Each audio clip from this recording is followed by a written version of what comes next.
noting that it has taken all of these decades, hundreds of years, for the archetype that represents us to actually find its way to the screen.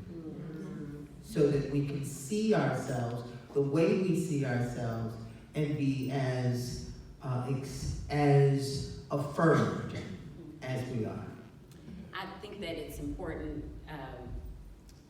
with the character, even with the show, about family dynamics and how people can disagree and love, and it's more of a tangible, real experience than some of the other images that we have, like the relationship between Aunt Vi as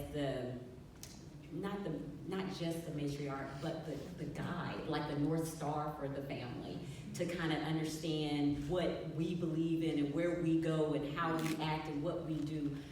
We know that those exist in our communities, but we have not seen that representation. So, and you do it so remarkably.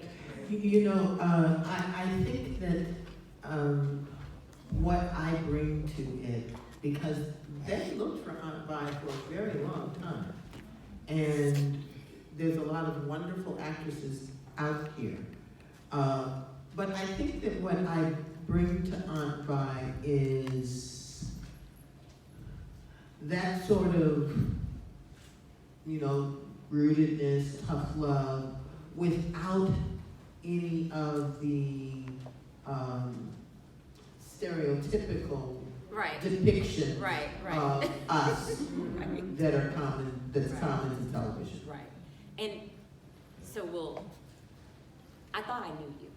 I did. I thought from all of the different depictions on TV, I was like, oh, I know who Tina Lifford is. But not until I opened the cover of this book did you really get to know who you are, because you are so revealing, so intimate in how you write. The transparency is amazing. And you do it from from the very first words. What allowed you to show yourself?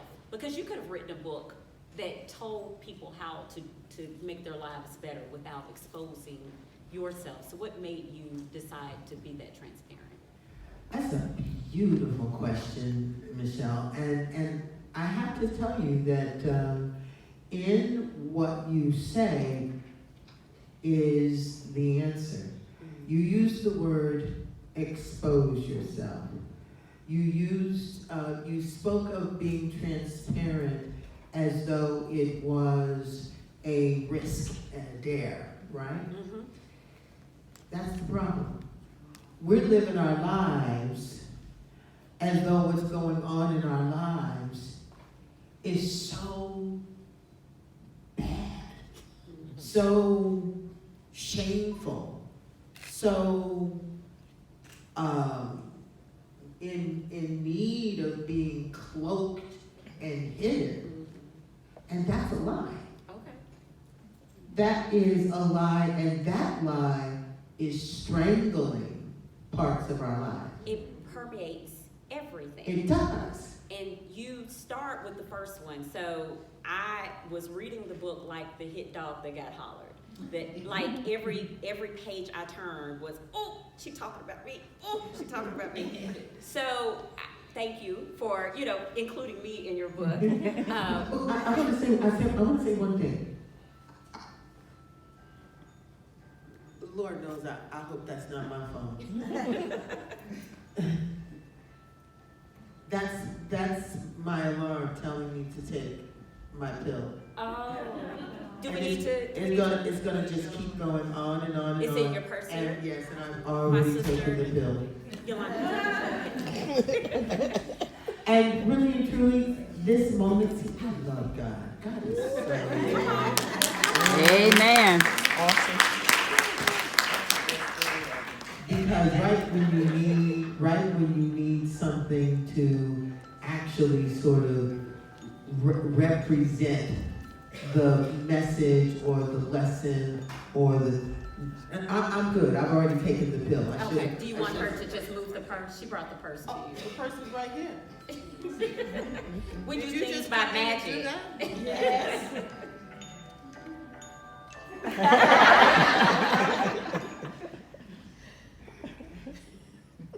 Okay.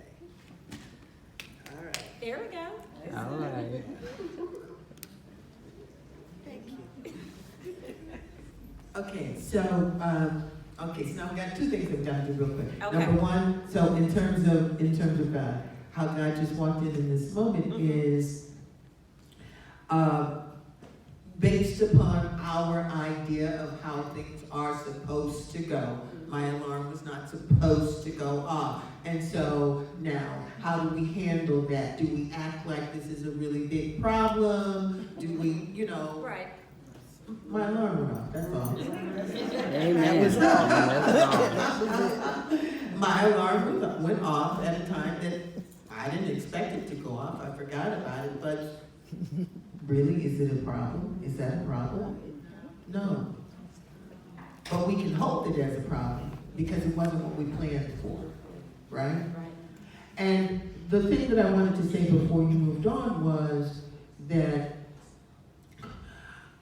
and I say this in the book, when you realize that whatever is going on in your life is just a reflection of a larger social condition, a larger social experience. You ain't in nothing by yourself. That's right. No matter what you are experiencing, no matter how, shameful it might feel, you ain't by yourself. There's thousands, there's tens of thousands of folks living your life. And so it's important for us to realize that we, in this human experience, our lives are reflecting where society is, what society is going through. And that makes it unnecessary and unhelpful for us to hold our lives as secret or shameful. It's a waste of time. It's a burden that we don't need. And it does not allow us to get up and move on so that we can make sure we don't leave the best of our life on the table. So one of the lies that you expose in the book is that I caused this to happen. I must be a bad person. I must have done something wrong. I must have fallen out of it. Don't look at me like that. I'm telling you that because we walk around with that, and it wasn't until I was reading the book, I was like, well, what? But yes, I did cause it to happen. And you're telling me that that's one of the lies that I believe. And let me tell you, I don't just believe it, I know it. So when you're telling me this isn't true, my inner voice was saying, but I've been told this in Sunday school, that I can quickly fall out of favor. And that this must have been because I didn't do something right, or I wasn't good enough, or I didn't follow what I was supposed to follow, or I made a wrong turn. Oh Lord, you were sending me down this path, and I just knew that this was the path I was supposed to be on, but this wouldn't have happened to me if I had Fill in the blank. fill in the blank. Yeah. Well, two things come to my mind. In the book, I actually share a model that you can at least see a lens through which you can see your life. And that model says that there are 3 cells inside of us. And I'm not going to go into detail about that. Why?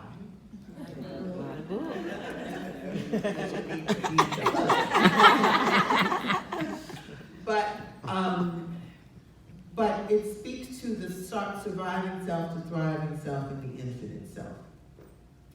And I'm telling you that your surviving self is talking to you from its nature.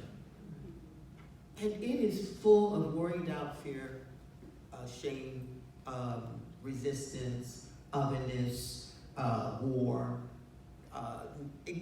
That's just how it rolls.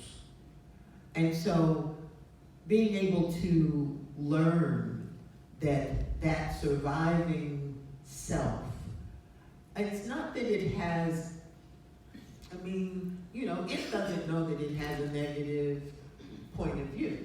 It doesn't, because the lie feels real. Like, it feels peaceful and calming because you've lived with it for so long that's why you think of it first, because it's a part of you. And what you just said is so key. You live with it for so long. When you invest energy in something, anything, over and over and over, you empower it.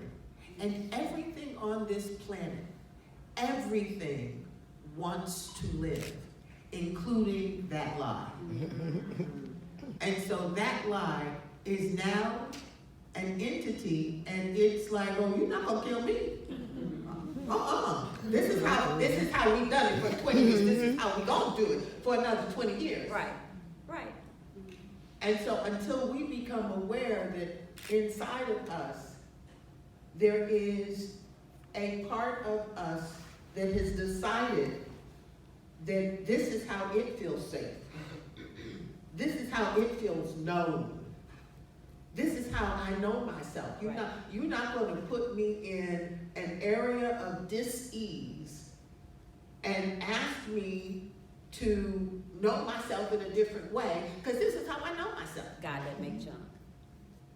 It doesn't, like, we have to replace the old narratives with God don't make junk. That's right. the new affirming. That's right. That's right. And the other thing that you were alluding to is, we're so quick. That part of self is so quick to create meaning out of everything. Just, he's standing over there in the door. That means. She bent down and picked up that means. It's gotta mean something. And more importantly, I'm smart enough to know what it means. Absolutely. Because I got exactly what my mind is telling me. Even though my mind is diseased. Right. My mind is so used to being on the wrong track. But I'm certain that it knows exactly what that means. That's how crazy we are. But you want to know my definition of life and what's going on in your life and in my life and in life in general? I didn't hear anybody say that. We thought that was implied. Yes, Auntie, we want to know. Here it is. Life is a creative process, period. So you can put a period, full stop right there. Life is a creative process. The creative process is non-stop. So life is bumping into life, making more life, period. And that statement is scary and freeing at the same time. What does it mean to you? So the full stop means I have to stop thinking for the comma and the extra. So that is the peaceful part that I have not learned how to do, but I'm going to do all my exercises because I have read the book. The scary part is that I have been looking through a blurred lens. And if it had not been for your years of seeking, and you reveal this in the book, of trying to, like, you recognize very early on how God would intervene in your life and how he would show up. And even when life happened, you recognize when the strange language would come, and it wasn't the truth. It wasn't the affirming language. You've surrounded yourself, you call your circle of 7, which is why we invited our book clubs out in our organization. So we have members of New Lambda Omega here. We have No Ma'am Nation. We have our friends from the Hammonds House. We have the ladies of Now. just because these are all circles of women who are affirming themselves each and every time they get together and gather. And we don't see a lot of that archetype on television either. Like it's so many stories of mean girlfriends that disguise But there's so themselves. many stories of mean girlfriends. That's right. In life. One of the lies that's not in that book is the lie that women really love and support one another. Yeah. But that's a whole other book. Right, that's part two. But if you find the right ones, they will help you, Yes. like yours have helped you, Yes. and like these women help one another. And what I loved about understanding that the human condition is just the human condition. It's just, There's Life no better or updating less. the life, creating more life. It creates a level of compassion that I don't know that we allow for one another. You made the statement about people needing to be better than or worse than, like looking at, and again, I was reading your book and thinking the same thing, like, well, at least I don't have that problem. I'm better than that problem. I don't have that going on. And then, of course, you came and slapped me on the next page, which is fine, and said, stop thinking that, because there is no better or worse. It's just life. And the better me shows up compassionately for that person, as opposed to needing to feed my ego with, it's not me, Needing to feed your surviving self surviving self. that keeps you in the other than position. You know, me and them. You talk about sacred torture. That's a mouthful. But it's true. It's the reoccurring memory that we always play over and over again that shows up in different places and different styles of our life. Why did you call it the sacred torture? It's sacred because we say, we feel the dis-ease of it. And yet, so many of our actions keep it in place. So it's like, I don't want this, but I ain't letting it go. I don't want this, but I ain't going nowhere. And the sacredness of the torture is, again, when you don't know how to rewire and let it go. And there's been no conversation culturally, and I'm not just talking about the African American culture, I'm talking about the human culture, or at least the American culture. I can't speak about other nations. But in America, we haven't learned how to rewire and let go and move on. And so we drag our stuff with us. Right. And have you ever awakened, been going through something and wake up in the morning and for 2 seconds, you're free. And then all of a sudden you're like, Wait, where did it go? Where did sadness go? Where is sorrow? And as soon as it lights up and it settles back in, It's like, oh, okay. yeah. We're back. Yeah. We're back. Now I have been going through that season, and I'm sure that everybody has those seasons. And again, when I thought my season was bad, I read yours, and it can be worse. You talk very transparently about your brother and about your father. And what I took from the